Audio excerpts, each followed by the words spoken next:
Hi folks, so before I get into the main video, I just want to give a shout out again to my subscribers, particularly those who participated in the live stream I done recently.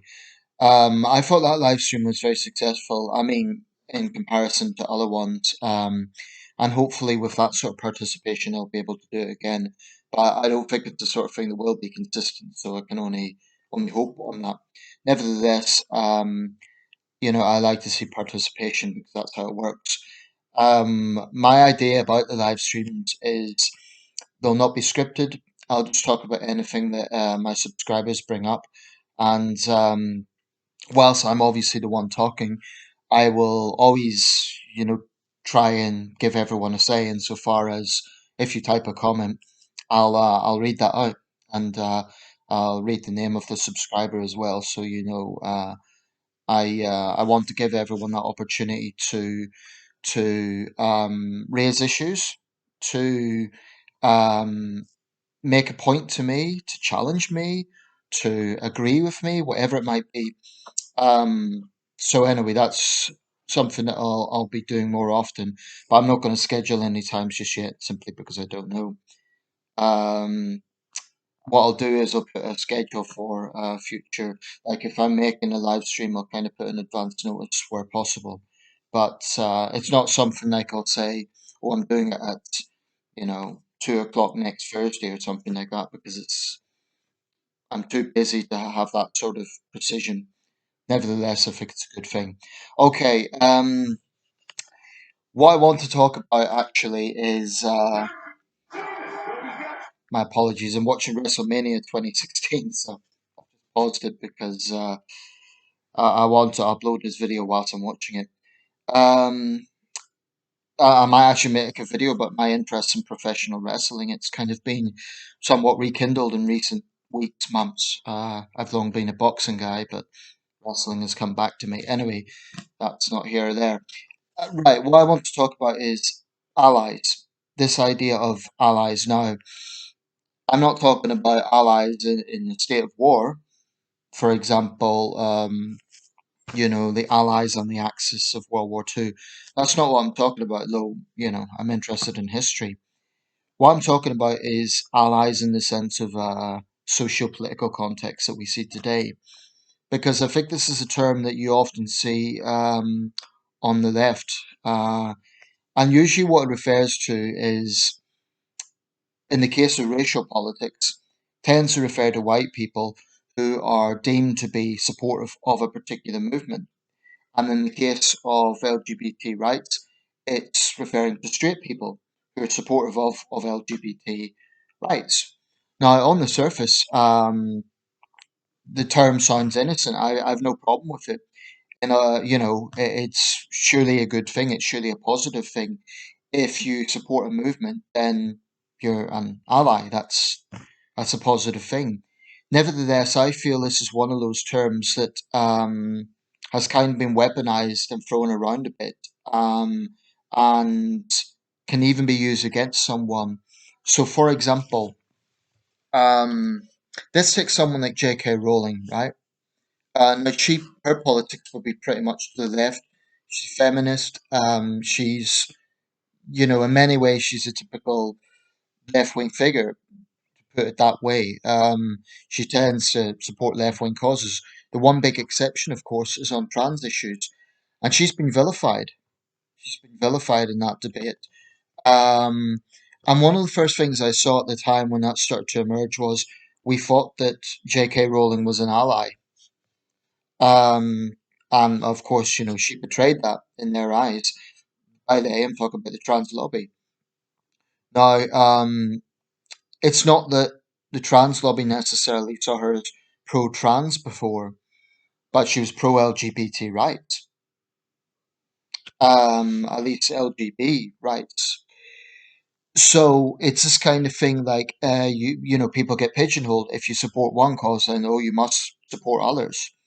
In other words, if you support gay and lesbian rights, well, you have to support trans rights.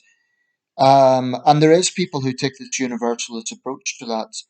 The way I see it is gay and lesbian rights are different from transgender rights because there is a different dynamic to it. With gay and lesbian people, we're talking about sexual orientation. With transgender issues, it's more complex because you get into a whole realm, like most recently the dispute over that Olympian from New Zealand, who was born male but is now competing in women's weightlifting. That's polarized opinions. Um, Women's prisons, women only areas, for example, the Turpentine in London, it's a public lake which in summer is used for swimming. There's a women's changing facility there, and it's been that way since the Edwardian era.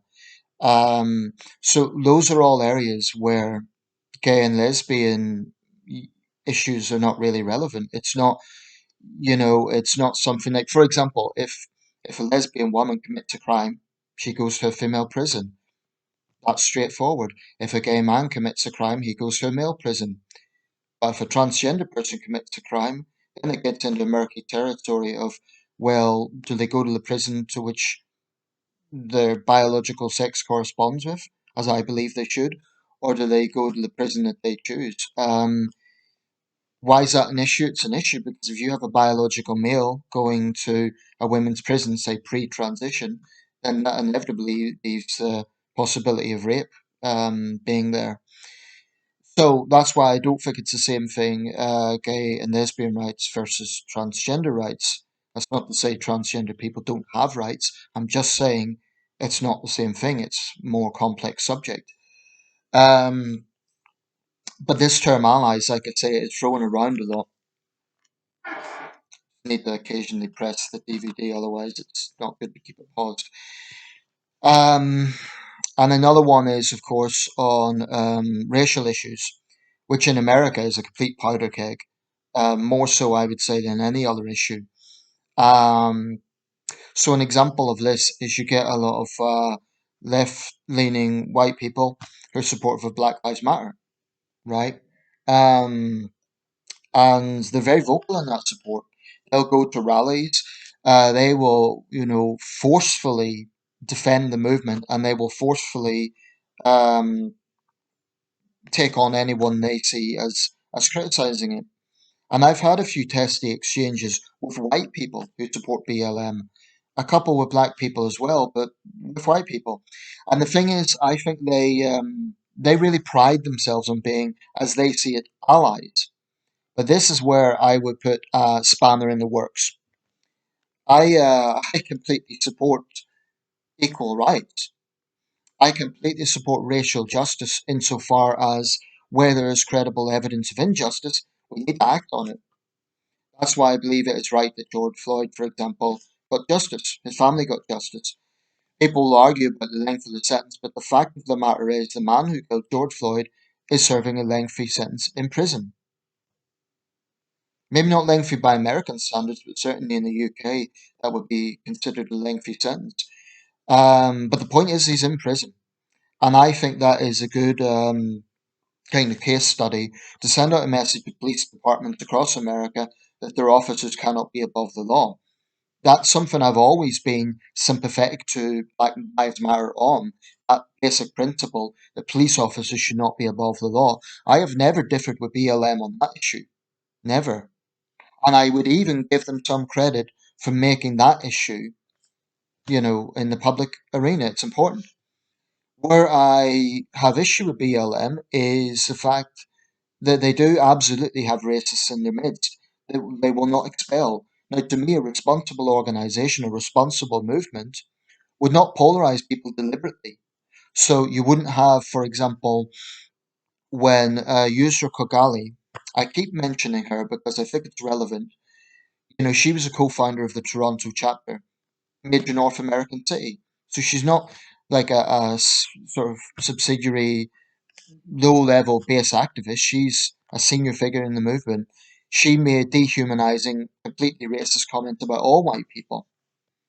Um, Now, why did BLM not denounce that? Why did they not say, you don't represent our organization, please leave?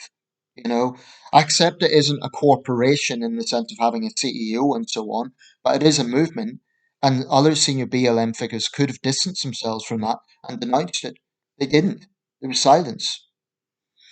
So When it comes to this issue of allies, I have very little patience with white people who think that they're being open minded by condoning black racism or other minority racism because they sort of take this attitude, well, we're the guilty ones, we're white, so we have all the privilege.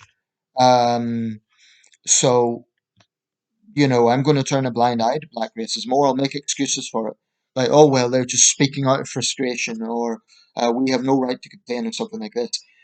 Some of us take a more utilitarian approach. In my view, a far more egalitarian approach, which is racism is wrong. Let's condemn it wherever it exists. So, I'm not saying that there isn't anti black racism in America. I've seen the videos of these middle class white people who, give a black guy a hard time because he's making the delivery to a gated area, or in some cases, they even live there and they're treated like they're outsiders. That's appalling. And no American citizen should be treated that way. So, I'm not going to say there is no anti black racism in America. I think that would be naive and it's never been my position. But I also think that the extent of racism is exaggerated. And I think that far too often we have situations where racism isn't involved and it is brought into it. I mean, only yesterday I saw a report from, it was either the New York Times or the Huffington Post, not surprisingly, because they've went really fully woke ideology in recent years. So the report was that 4th of July fireworks affect people of colour more because I don't know what the logic was. It's in more in urban areas and big American cities tend to be have a large percentage of African American. I don't know what the logic was, but to me that really, really is scraping the barrel for controversy, trying to find racial animosity where there is none. And this happens all the time. The George Floyd case was an extreme example. But what I'm talking about is people who go out of the way to find microaggressions, to go out of the way to find racism where there is none at all. Even the George Floyd case, I think that had more to do with Chauvin having animosity to George Floyd as an individual because the two men had had a history before, they knew each other. Rather than Derek Chauvin being a white cop and the victim being a black man. How does that explain the fact that there are white victims of police brutality? So, in the case of there was a guy in California, white homeless guy, beaten to death by the police there. I think it was San Jose, but don't quote me on that. Now, if all the problems with police brutality in America can be explained by institutional racism, then it follows that only black people would be the victims, right? But that doesn't explain why there's white victims. Why would a racist white cop beat the hell out of a white person if they're only targeting black people? Questions like this, I think, are very valid. Another issue that's massively overlooked is black on white crime. It's massively underreported. It does happen, and the likes of CNN will never ever cover that. Um, so I really do think I don't like to talk about mainstream media because I think it gives credence to certain networks that tap into conspiracy theories. Nevertheless, let's say the big networks, particularly CNN and some of the others, the way they report racial issues, I think, is absolutely appalling because it's selective. And when it's selective, you don't get the whole picture. That's bad journalism. It's extremely deceptive, it's manipulative, and it's not that they're telling lies, but they are being selective. That is not giving viewers the whole picture. Um, and I actually find it infuriating because I think it's deepening the tensions. But then, of course, you have the other extreme, which is some really hardline conservatives who think that there is no problem and they always defend the police no matter what. So, I'm a moderate. In America terms, I'd probably be classed as a political moderate, and I'm very happy with that. That's what I am, because I see the extremes on both sides. But this thing about allies, what I really resent about it is unless you absolutely 110% agree with the ideology of a particular movement, then you're not an ally. And it then follows that if you're not an ally, you must be against the whole movement or against the idea. So, in other words, If you're critical of Black Lives Matter, then you must be against Black lives, or you must be against the some of the things they're arguing about. For example, police brutality. Not at all. Rather, it's being against some of the language that they use, some of the crazy things they propose, like abolishing all prisons, um, and things like that. This is what I loathe about woke ideology. It is so intolerant, so intolerant. You either think like us 100%, otherwise you're the enemy. And actually, in that example of Yusuf Kigali, there was a white activist, and to his credit, he did recognise that it was wrong, and he kind of distanced himself from BLM afterwards. Now, this guy was no right winger; he was a very left wing guy. You know, Democrat voter, very left wing. He came from that whole background, but he recognised that it was a problem, and to his credit, he left. I forget the guy's name now. I just remember reading an article about this. Um, so, to those white Americans or other white people who turn a blind eye to black bigotry, you're not helping the problem. You're not helping black people by your lack of consistency. You're not being open minded. All you're doing is being part of the tribalism that we're seeing here. I don't think it's open minded to say, oh, well, I'm white and I'm part of the black cause, so I'm superior to other white people. It kind of pisses me off, to be honest. Um, the truth of the matter is, I reckon most Americans and most Britons, they're tired of this stuff, no matter what background they're from. Um, One of the big misconceptions about BLM is they represent every African American, and therefore every African American supports them. There's a lot of African Americans who don't, or, rather an increasing number. I'm not going to get into percentages. Probably it's a minority, but I would say it's a growing minority because they're fed up of this divisive message. The average African American is as concerned about crime as anyone else. They're as concerned about jobs, about a lot of other things that every other American's concerned about, but they're kind of expected to be in this camp. That's why, black celebrities who say that they don't support BLM, they run the risk of really being cancelled or vilified on social media. A little bit like women who say that they don't support feminism are immediately pounced on by feminists. Freedom means being able to believe whatever the hell you want to believe, as long as you're not hurting other people.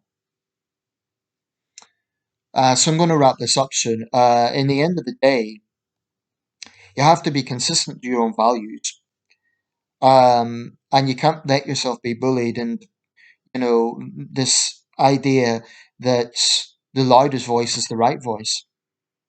So just because a movement is very vocal doesn't mean that they are always right.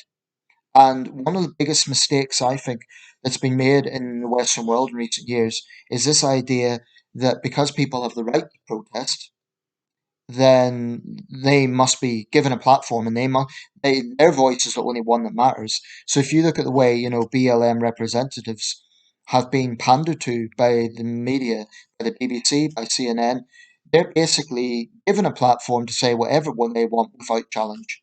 I think that's wrong. Give them a platform, but challenge them. Challenge them on the racists within their midst.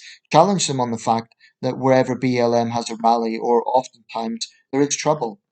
They might not be causing it, they might not be individually rioting or looting, they probably aren't. But the fact of the matter is, it happens in their rallies. And if they're against that, then they can condemn it. Challenge them as to why they don't condemn black on black crime, which, after all, causes an enormous amount of problems for black people. More black Americans die at the hands of other black Americans than the police, probably significantly more, in cities like Chicago and Detroit and St. Louis and Baltimore. Now, a lot of this, of course, is American politics, but I do think it's spilled over here. So as long as it is in our kind of domain, it's relevant. Um, so am I an ally? Well, if ally means supportive of a particular cause or a particular movement, not necessarily. If I'm critical of a movement, I'm not going to align myself with it. But if you're talking about an ally in an ideological sense, that might be different. So, do I support gay rights? Yes.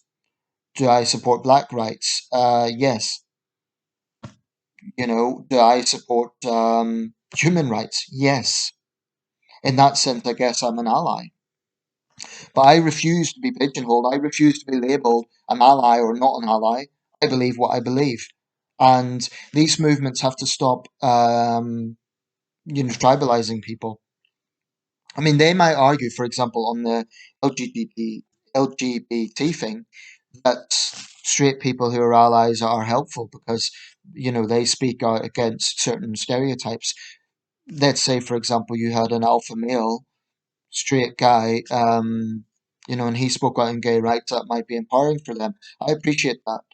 I see where they're coming from with that. The point I would make about gay rights is it's come an enormous way in recent years. An enormous way. And actually, it's went to the point now where if you look at Pride Month, companies are jumping over themselves to have the Pride flag. And if they don't, here's a good example of the sort of controlling dogma that woke ideology comes out with. Companies that don't show the pride flag, oh, well, they must be homophobic. People won't bother checking the record and checking about the fact that maybe they have gay staff and they don't discriminate. But no, they're not waving the flag, so they must be. And it's just becoming this ridiculous virtue Olympics, to put it that way. Who can be the most virtuous? Who can keep the. It's almost like, oh, who's the first to blink? Who's the first to bring down the flag? And therefore, they're not allies.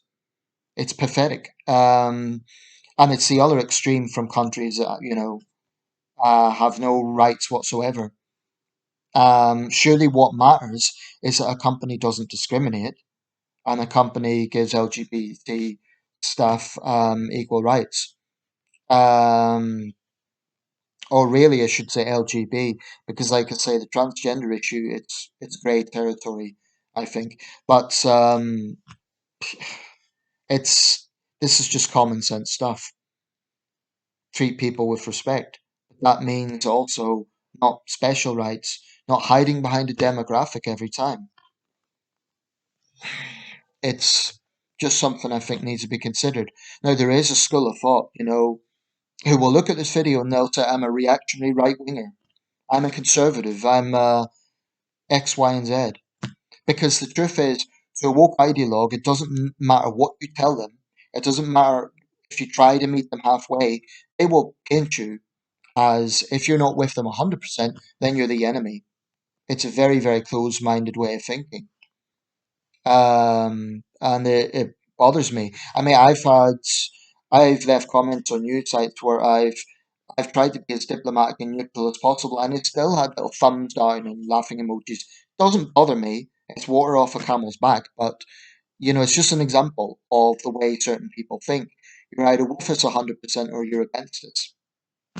That's the only time I would say that sort of dogmatic black and white outlook is understandable is, for example, when we're talking about dictatorship or totalitarianism. I don't believe in being neutral with totalitarianism. I don't think, for example, you can really um, play the devil's advocate for the Chinese Communist Party and say, well, they've done some good things, they've done some bad things. Because to me, the bad things they've done, it absolutely doesn't justify any of the good things they might have done. It's just those things are so awful and so degrading to human rights that there's no. I don't think you can be neutral with that. So I'm not advocating that we be neutral on every issue. Right. So I'll round this up. I'm just saying that this. Let's just get away from this idea that people need to label themselves as allies to prove something. You know, if someone is being clearly racist or clearly homophobic or clearly misogynistic, then certainly denounce that person. But this idea that if they criticize feminism in any way, shape, or form, if they criticize BLM in any way, shape, or form, and they criticize, for example, Stonewall, the gay rights charity, in any way, shape, or form, then they're against the movement. It's BS. It's complete. I really have no respect for that way of thinking. Someone could support an idea and an ideology without necessarily supporting some of the movements that claim to be about it. I didn't even mention Extinction Rebellion, because I'm going to have to round this up. The issue of allies is less involved in that because with climate change, it's not a race thing in the same way. Although, of course, there are people trying to make it a race thing, as always. They're not happy unless they find a racial dynamic to something. But with that, I'm very critical of Extinction Rebellion. That doesn't mean I don't think there's a problem with climate change. What's happening in Canada and the United States right now shows there is. I'll round this up. That's my take on the whole concept of allies. Let me know your thoughts.